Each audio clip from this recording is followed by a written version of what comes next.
Hey guys, Casual Game Ready 4, welcome back to the game room. Today I've got a rough and dirty, simple video for you. Basically, kind of a pickups video and what I've been doing in the game room.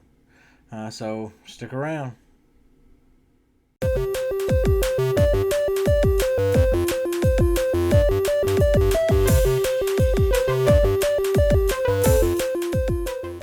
Alright guys, so let's go ahead and get the pickups out of the way. And then we'll talk about what I've been doing in the game room. So one of the first things that I want to talk about is the Evercade by Blaze Entertainment. I picked this up a week or so ago, a couple weeks ago now. I've been playing it quite a bit, and I actually really enjoyed it. I do have a whole review that I'm going to do on this, and unboxing I'm going to do on this. So definitely be on the lookout for those videos. And if you've not already done so, subscribe and ring that bell for notifications, and you'll be notified when I post that video. So definitely be on the lookout for my Evercade unboxing and review.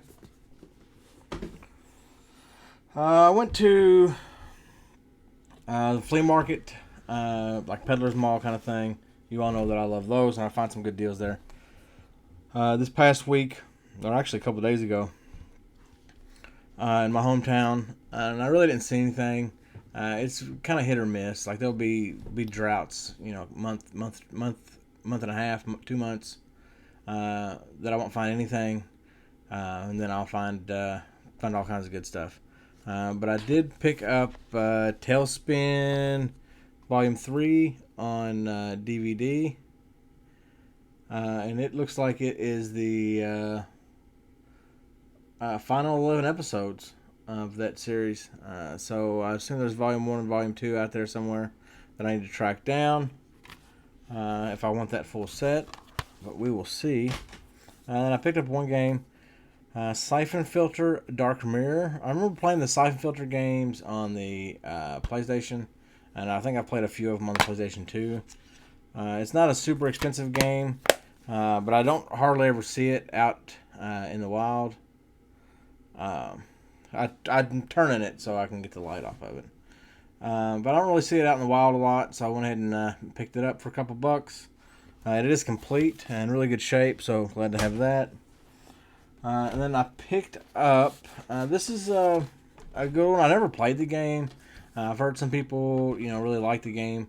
I'm definitely going to give it a shot. It's getting kind of pricey now, but I found a disc-only copy of Diablo for the PS1, so I'm definitely going to check that out. It's not really my type of gameplay, but I think that you should give all games a chance, because you never know.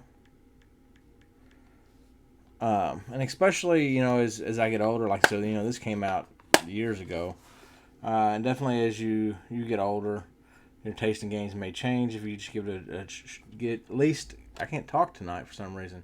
If you at least give it a shot. So disc only, this is going for $60 right now. So complete, it's at 108. So I do have a disc only copy. I did not give $60 for it. So I think I got a pretty good deal on it. And then I picked up an Intellivision. And I don't know if it's been in a video. It may have been in a pickups video. Or I may have filmed a pickups video, and that pickups video just not been up yet. Maybe like a backlog of videos that I need to get uploaded. But I picked up Intellivision's Lock and Chase. So spoilers if you're waiting on the pickups video with Intellivision in it. I got an Intellivision. And it is complete. It's in really good shape. So glad to have that. And then I also picked up, I wanted to play some more 3DS stuff, but long play sessions on handheld stuff, especially the 3DS, because you're sitting like this, and they really don't make a good grip for it. Like I've seen a lot of stuff on the internet. They make the what's the name of the game? I just went blank. They make one, and it came out with like a launch of a game, But you can't find it now. The only way to find it, Hori made it, is to order it online, and it's like $150. So I really don't want to. Monster Hunter was what I was trying to think of. I don't know why I couldn't think of. But Monster Hunter, the game came out, and they released a grip for it then, and it's a nice grip, but I'm not paying $150 for a grip. I wish Satisfy, because they make the Switch grips, and they're awesome, would come up with a 3DS grip, and a Vita grip, and a PSP grip. PSP grips are also hard to find, but I ordered this grip from Amazon. It's a rubber grip. It came with, I don't have it here with me, but like a rubber cover protector to go over the top of it that's made like this. I didn't put it on there because I don't want to protect it. I don't need to protect it. I just need a grip for it. This one works okay.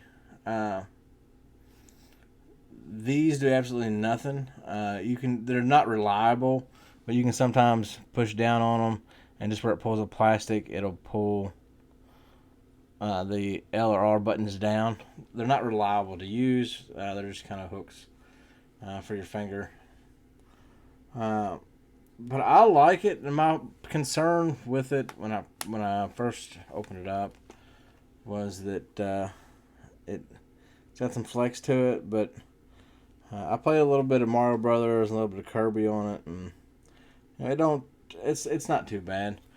The one big concern that I have is it doesn't have a spot for the cartridge, because the cartridge actually slot comes back into where this grip is, so you have to take it out of the grip each time.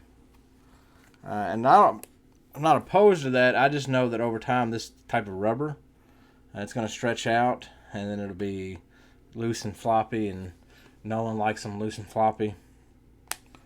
So, but I'm liking it so far, and I'll follow up again later, hopefully, and tell you all that I love it, or maybe I'll find a different option out there. If you all know another option for a 3DS grip, to be exact, a new 3DS XL grip, because there's a difference. Hit me up in the comments, let me know, and if it's not $150, I may look into it. And I also picked up the Namco GunCon for PS1. I like light gun games. Y'all heard me say it before, and I've not played a lot of PS1 light gun games. In fact, I don't know that I've played any. I've played a lot of the games that the light gun is compatible with in the arcades. And of course, this is the GunCon. It hooks up to the PS1. Your video hooks up in here. It's kind of how it works with it. Now this works with some PS2 games as well. I've got a list here. I know it works with a few that I already got, so I'm going to definitely try it out. So it works with Elemental Gearbolt, Extreme Ghostbusters. I didn't know that was a game. I'm going to have to look for that one. Die Hard Trilogy 2, got it. Ghoul Panic, Gunbearer, Gunfighter, Legend of Jesse James, Judge Dredd, Maximum Force, Point Blank, Rescue, Resident Evil Survivor, Japan and PAL only. How about that? Time Crisis and Time Crisis Project Titan. The PS2 games that it says that it works with is Crisis Zone, Gunfighter 2, Revenge of Jesse James, Endgame, Death Crimson OX, Time Crisis 2, Time Crisis 3, and Vampire Knight. So I'll be on the lookout for some of those games, see if it's compatible. I have a few of the PS1 games. So definitely looking to play some light gun games with the GunCon. And then probably the coolest thing that I picked up, and it's kind of, I guess, what's going on in the game room. Today I spent the game room doing some moving stuff around, organizing a little bit. And you can kind of see it over my shoulder right here. I made like a little tiering shelf so I could raise some stuff up to put some stuff underneath of it. I got some pictures of that I'll throw up here so you all can kind of see a better example of that. And what I wanted to do is I had stuff stacked in front of my inbox SNES console, so I wanted to elevate it a little bit so I could put stuff in front of it and not really block a whole lot of it. And I also done that, you can't see it here, but I done that over here with my Zelda stuff. I kind of tiered it so you could see a little more of what was on the shelf. And to do that, I just went to the Dollar Tree, bought some foam board, cut some pieces out, folded them. I used tape and super glue. With super glue, what I did was I just put some super glue on the foam. I got both sides that I was gluing together kind of tacky with super glue. Held them together, and I've got an accelerator. Sprayed the accelerator on there. It catalyzes it or cures it right away and makes it rigid. And with that foam board, it's been rigid enough to hold everything thus far. Hopefully it works out. But again, I'll put some pictures up here somewhere for you all to see that. So that's one thing I've been doing. The next thing that I'm getting ready to start doing is my buddy Dink. I modded an Xbox for him a while back. And I'm going to start referring to him as my game prepper because I completely get it, because I've got like, let's see, 1, 2, 3, 4, 5, 4 SNESs and 1, 2, 3, and 4 NESs. So I get, you wouldn't have a backup console. He's kind of the same way. But I modded an Xbox for him here a while back. And he bought a backup, if you will. He wants me to mod it as well. So I'm going to mod that for him. And he came over. We talked shop a little bit. He watched one of my videos when I talked about going to the game exchange in Lexington. And I picked up a game just because it was in one of the plastic rental cases. So he was nice enough and hooked me up with some Nintendo branded cases.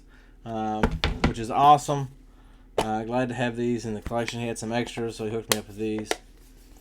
These are a real nostalgic thing from my childhood. Because there was a video store, and I know I've talked about it on the channel before. Nose Video and Music. I used to go there and rent stuff all the time. Well, these are the cases they use as rental cases. So what they would do is you'd have like a little tag that was on a hook. And I'm working on building a replica of that. Not like a huge replica, but just something because I'm working on a video to kind of show how that process worked. But you take that tag off the hook where they had the game case at.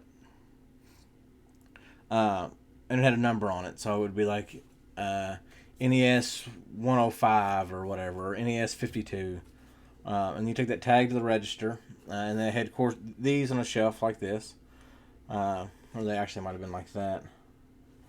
And they had hooks underneath each case and corresponding numbers. So it would say, N52 or N108 or whatever.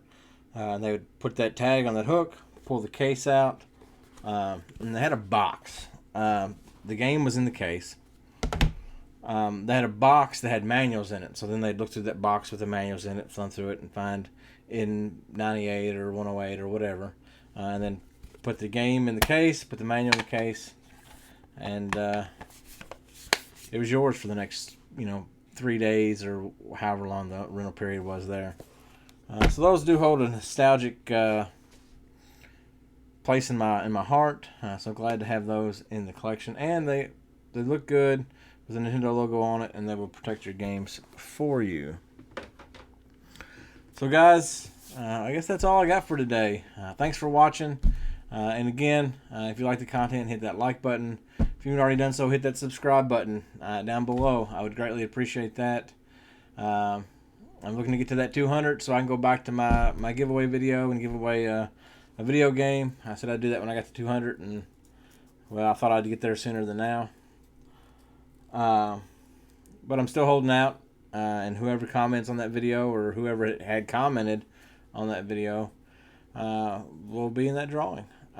So ring that bell for notifications. You'll be notified when I post a video for you. Until next time.